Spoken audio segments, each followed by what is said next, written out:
Bah, j'avais pas prévu de faire live ce soir parce que j'étais claqué. Mais comme aujourd'hui j'étais assez énervé parce que j'ai entendu dire qu'il y a un mec qui s'est fait pragmatiser par des Irakiens.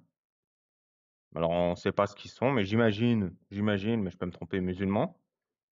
Et supposément parce que ce monsieur a brûlé le Coran en public. Du coup, je vais vous mettre la phrase en entier pour que vous compreniez. Un homme a été pragmatisé parce qu'il a brûlé un livre. Et d'après ce que j'ai lu, il y a une prime sur sa tête d'1 million de dollars par l'État irakien pour celui qui le pragmatisera, et un Coran en or de 2 kilos. Donc les mecs, ils assument totalement qu'ils veulent pragmatiser un mec pour l'islam. Il n'y a pas un seul musulman, il fait putain, mais ils sont complètement tarés là. Un Coran en or et 1 million de dollars pour un mec qui a brûlé le Coran. Non, j'entends pas, j'entends pas. Par contre, j'ai vu énormément de commentaires de gens qui disaient waouh, il l'a bien cherché, c'est mérité. Et comme ça m'a mis en colère, bah, j'ai décidé ce soir qu'on va voilà, chier sur le Coran. On va lire le Coran et on va taper dessus. Comme d'habitude, hein, on va rien changer, mais on va taper dessus plus que d'habitude. Voilà. Et en plus de ça, j'aimerais vous dire deux choses. Euh, Gouvernement irakien d'ailleurs, qui se bat en ce moment même, et qui a réussi, je crois, à autoriser le mariage des enfants à partir de 9 ans, hein, à des adultes. Voilà, c'est ce genre de mecs hein, qui prennent la décision de babaliser aussi un mec qui a brûlé le Coran. Deux choses. J'aimerais bien faire mes lives. En fait, StreamYard me permet de faire le live sur YouTube et Twitter et TikTok en même temps. Mais pour ça, ben, il faut que j'ai 25 000 abonnés TikTok. Du coup, je vous invite, si vous m'aimez bien, à vous abonner. Si vous me suivez mais que vous n'êtes pas abonné. Voilà, j'aimerais bien atteindre les 25 000 pour faire le Ramaton, qui est dans un mois, et pour pouvoir faire les lives partout en multiplateforme. Voilà, voilou. Pour le livre, bah, on est en train de boucler. Voilà, je ne sais pas quoi vous dire de plus. C'est le rush, c'est le rush. Je suis un peu en train de chercher quelle sera la bonne plateforme d'édition. Il y en a certaines, elles veulent l'exclusivité de l'impression comme BOD. Il y en a d'autres, la qualité du papier, elle a l'air pas top. Il y en a d'autres, l'impression en couleur est beaucoup trop chère. Il y en a d'autres, si je le fais en anglais, ça marchera pas. Donc il y a plein de... Voilà, mais je cherche. On est en train de finir la mise en forme. Voilà. La mise en page. D'ailleurs, je remercie celle qui fait la mise en page et mes relecteurs qui ont fait un excellent travail de correction de virgule et de passé composé. Oui, voilou. Alors, la dernière fois, on s'était arrêté à la sourate Ibrahim. Et ben, on va continuer, je crois qu'on s'était arrêté à 23. Coran, sourate Ibrahim, verset 23. Ah non, c'était pas 23, c'était un peu plus loin.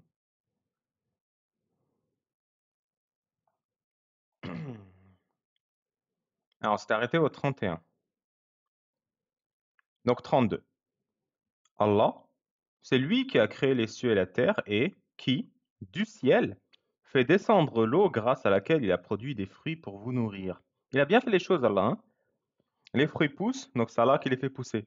Bah, l'eau tombe du ciel parce qu'il pleut, bah, c'est Allah qui fait pleuvoir. Il fait tout bien. Il a soumis à votre service les vaisseaux, j'imagine les bateaux, mais je comprends pas ce qu'il a soumis. Genre, il y a écrit on a trouvé des bateaux sauvages sur les arbres à bateaux et qu'ils sont soumis parce qu'il fallait les dresser comme un cheval.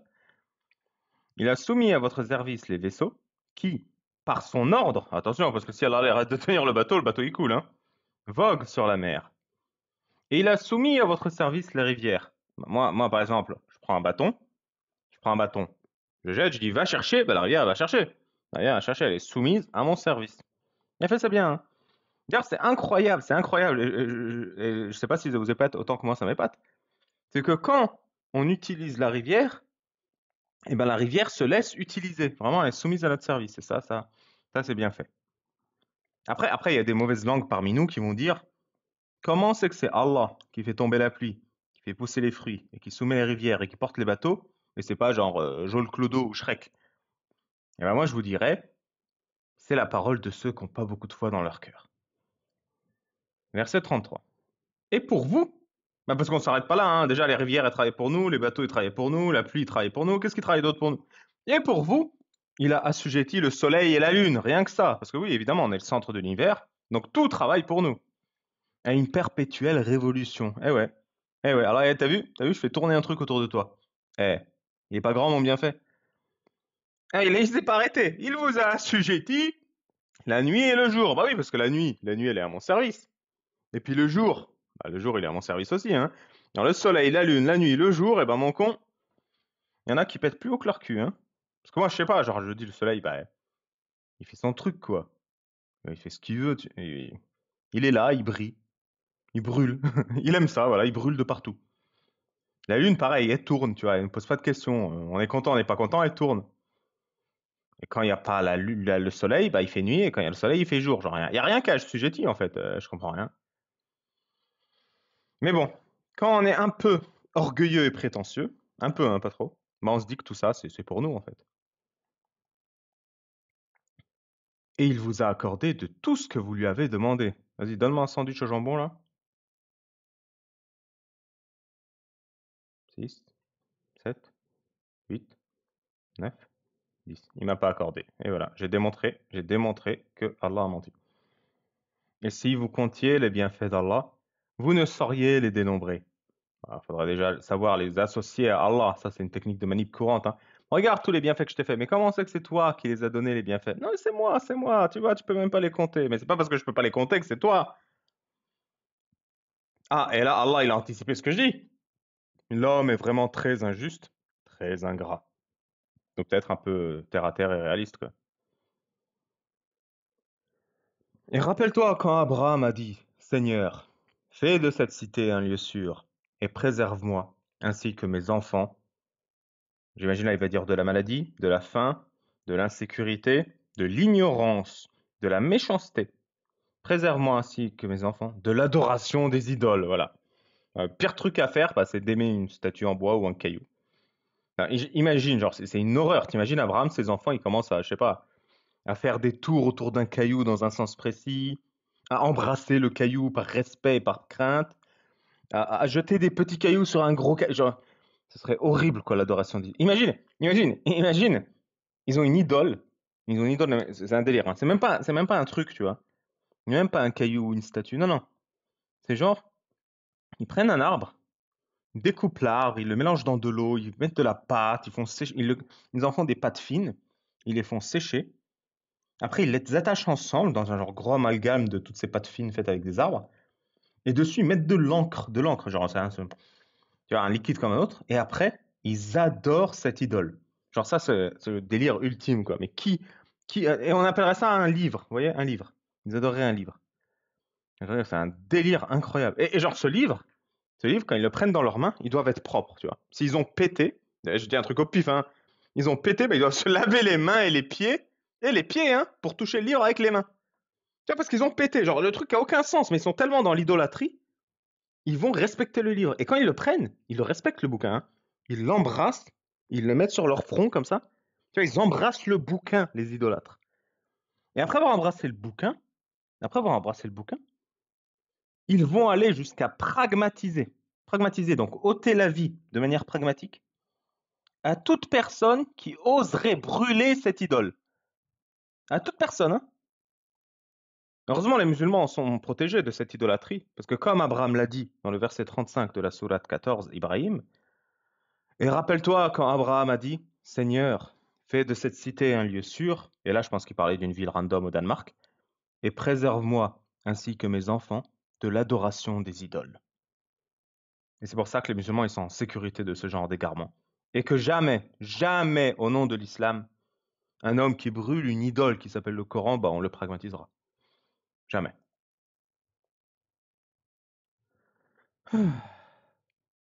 Seigneur! Point d'exclamation. Elles, les idoles, ont égaré beaucoup de gens. Quiconque me suit est des miens. Quant à celui qui me désobéit, alors c'est toi le pardonneur, le très miséricordieux. Voilà, voilà. Tu m'obéis au doigt et l'œil, c'est bien, c'est bien. Tu me désobéis, tu vas voir avec le patron. Notre Seigneur, point d'exclamation. J'ai établi une partie de ma descendance dans une vallée sans agriculture. Quel complètement con. Près de ta maison sacrée, Al-Kaaba. Oui, parce qu'il faut savoir que Allah, il a une maison sacrée. C'est un genre de résidence secondaire. Tu sais, il a besoin d'une maison, le mec. Il est créateur d'univers. Il faut bien qu'il qui prenne des vacances, qu'il ait une maison sacrée sur terre. Il a choisi là, à côté d'un bédouin idolâtre. Oh notre Seigneur, afin qu'ils accomplissent la prière, as-salah. Bah oui, parce que s'ils n'ont pas de maison sacrée, ils peuvent pas faire la prière. Fais donc que se penche vers eux le cœur d'une partie des gens, et nourris-les de fruits, et pas de tacos. Peut-être seront-ils reconnaissants. Notre Seigneur! Point d'exclamation. Tu sais, je rajoute les points d'exclamation, parce qu'en arabe, il y a pas de ponctuation, c'est Rabbana. Tu sais vraiment ce que nous cachons et ce que nous divulguons. Et là, j'ai envie de dire source. Source. Et rien n'échappe à Allah, ni sur terre, ni au ciel. Et là, j'ai envie de dire source. Source.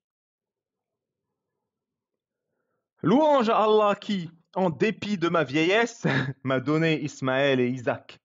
Certes, mon Seigneur entend bien les prières. Ah, c'est super, le mec il est encore fertile et du coup, c'est grâce à Allah. Oh mon Seigneur, fais que j'accomplisse assidûment la prière, ainsi qu'une partie de ma descendance. Pourquoi? On ne sait pas. Hein. Ah, jusqu'à aujourd'hui, moi j'ai jamais rencontré un musulman qui m'a expliqué à quoi ça sert la prière.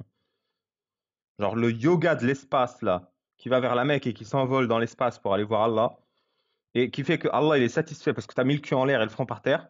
J'ai jamais eu une explication rationnelle de pourquoi Allah il aime cette position. Jamais. Et, et tout le temps je demande aux musulmans, mais quand tu fais ça, quand tu te mets dans cette position, tu penses sincèrement du fond du cœur que tu mérites une récompense? Parce que tu as fait du yoga comme ça, tu penses que tu mérites des jardins éternels, le paradis, tu vois ce que je veux dire, genre un truc comme le paradis, mettons que ça existe, faut le mériter. Faut faire les meilleurs trucs au monde. Et pour les musulmans, ça se mérite en faisant du yoga. Ouais, littéralement, tu fais hop, et hop, t'as mis le front par terre, les fesses en l'air, t'as mérité une récompense. Ils voient pas le problème, ils voient pas le... T'as rien fait, t'as servi à rien, t'as servi à personne. À la rigueur, t'as fait des étirements. Peut-être t'as légèrement allégé la charge du système de santé de ton état parce que bah, tu t'étires, donc t'es rouillé un peu moins vieux. Voilà. Mais t'as servi à rien. Notre Seigneur, pardonne-moi, ainsi qu'à mes pères et mères et aux croyants, le jour de la reddition des comptes. Et là, j'ai envie de dire, pardonnez quoi? Non, mais franchement, vous prenez le mec lambda. Tu lui pardonnes quoi? C'est quoi le pire crime que t'as fait dans ta vie? De manière générale, hein, je sais pas si je parle pour vous, mais au moins je parle pour moi. J'ai pas intimidé. J'ai pas volé. J'ai pas VIOL. J'ai pas tabassé. J'ai pas fait chanter. J'ai pas détourné des fonds publics. J'ai pas TORTURER. J'ai pas TUER. J'ai pas. J'ai rien. Mec, j'ai rien fait de ma vie. J'ai rien fait de mal. Vraiment, j'ai rien fait. Je crois que j'ai même pas eu d'amende pour excès de vitesse. Je crois que j'ai jamais eu d'amende de ma vie. J'ai rien. Les mecs, moi je suis un mec lambda comme vous. On n'a rien fait. On n'a rien fait de pardonnable. Faut à la rigueur, peut-être j'ai haussé le ton sur quelqu'un alors qu'il fallait pas. Peut-être. Une fois, ça se trouve. Mais je pense qu'il m'a pardonné. Ou elle m'a pardonné. Tu vois. Ou parfois j'ai manqué de tact et je m'en suis pas rendu compte. Mais excusez-moi, pardonnez-moi, pas Allah, pardonne-moi, le mec à qui j'ai manqué de tact, tu vois. Pour pardonner, il faut bien que tu aies lésé quelqu'un. Et pourquoi c'est à Allah de te pardonner? Mais non, c'est la personne que tu as lésée qui doit te pardonner. C'est complètement claqué au sol. C'est claqué au sol. Ah.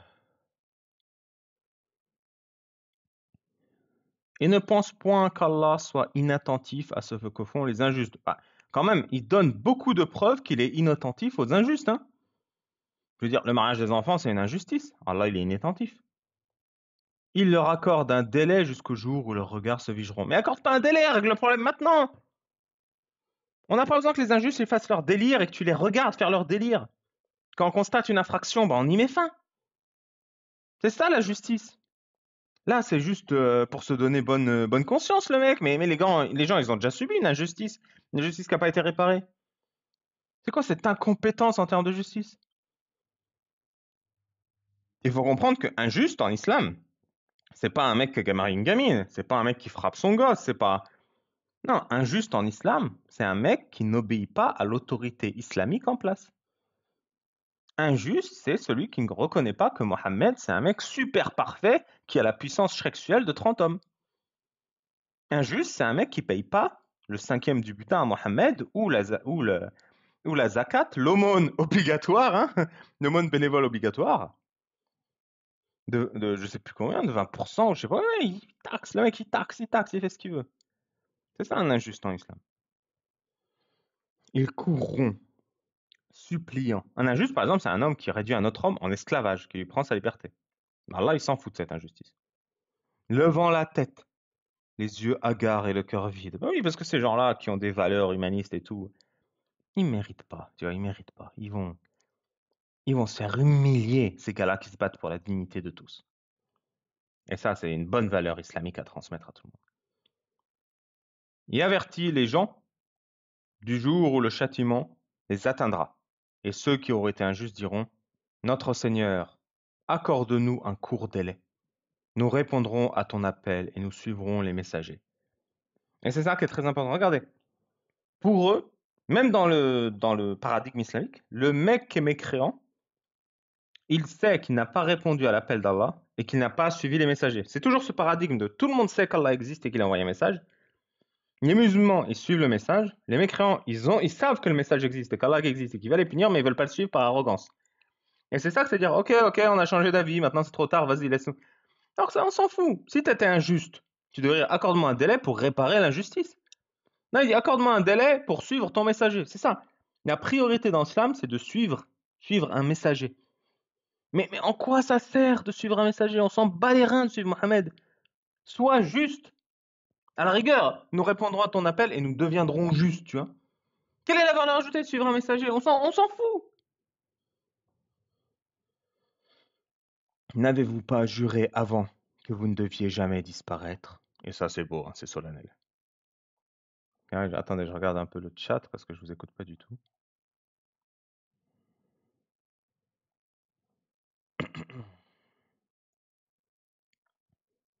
Et vous avez habité les demeures de ceux qui s'étaient fait du tort à eux-mêmes. Il vous est apparu en toute évidence comment nous les avons traités et nous vous avons cité les exemples. Et là, j'ai envie de dire preuve, preuve. Et c'est pour ça, hein, c'est pour cette merde que je vous lis depuis 10 minutes qu'il y a un mec qui s'est pris une balle pendant un live TikTok. C'est pour ça, c'est pour ce machin que je vous lis qui est claqué au sol. On comprend rien. Ça fait 10 minutes, je lis, on comprend rien. Et avertis les gens du jour où le châtiment les atteindra. Et ceux qui auraient été injustes diront, Notre Seigneur, accorde-nous un court délai. Nous répondrons à ton appel et nous suivrons les messagers. N'avez-vous pas juré auparavant que vous ne devez jamais disparaître? Et là, je relis parce que je suis un peu énervé et que je ferme mes Discord. Et vous avez bêté les demeures, nanana.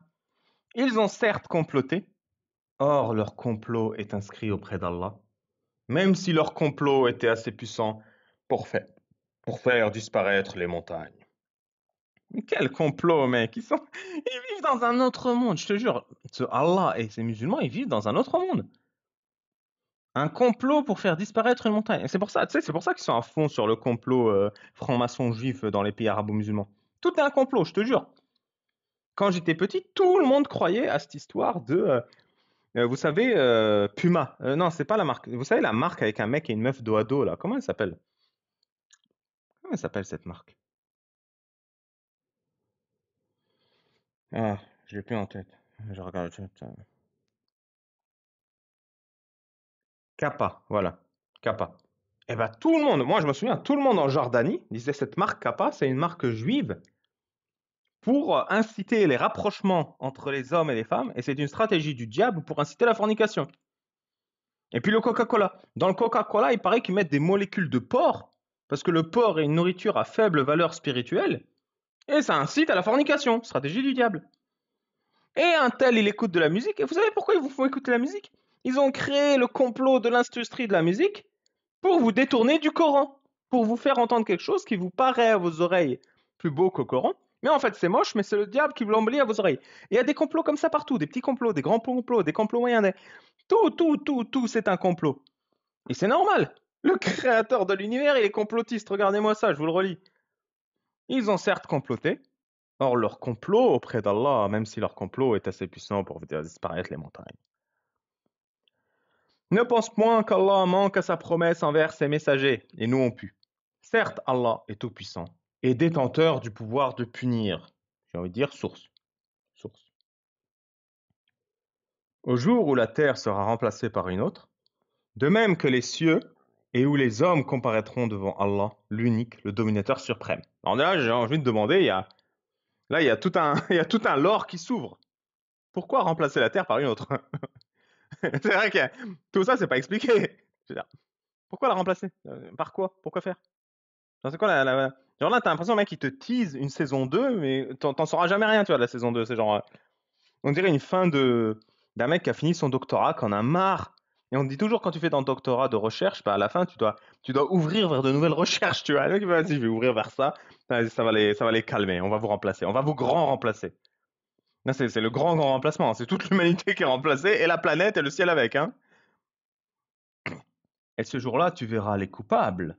Coupables de ne pas avoir obéi à Mohammed, hein, faut sûr. Enchaîner les uns aux autres. Bah oui, c'est important d'enchaîner les mecs et de les humilier. T'es Allah, tu sais, tu peux juste dire bouge pas, le mec il bouge pas. Mais non, il faut que tu les enchaînes, hein, faut bien.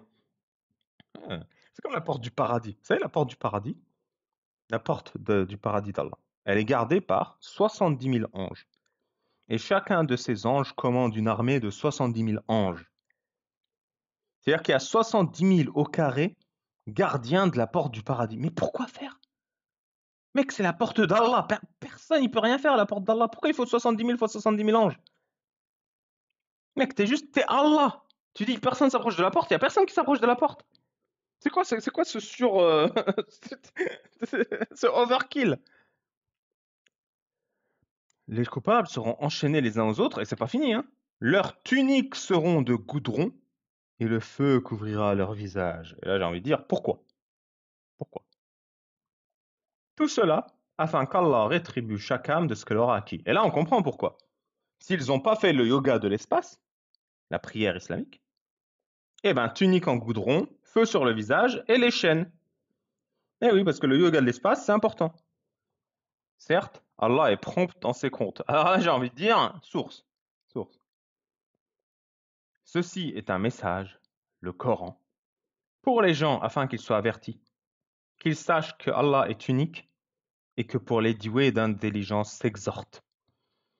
Et en arabe, c'est Al-Albab, les doués d'intelligence, et j'aime beaucoup parce que ça ressemble à Ali Babal. Voilà, c'était pour l'anecdote.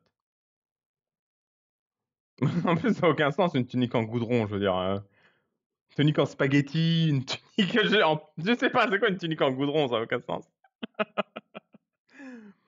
Je te jure. Voilà, c'est pour ces conneries, entre autres, qu'il y a un mec qui s'est pris une balle ce matin. Ah, je vous jure. Je suis tellement énervé, je vous lis le Coran, quoi. Allez, on va faire une autre. Je prends laquelle?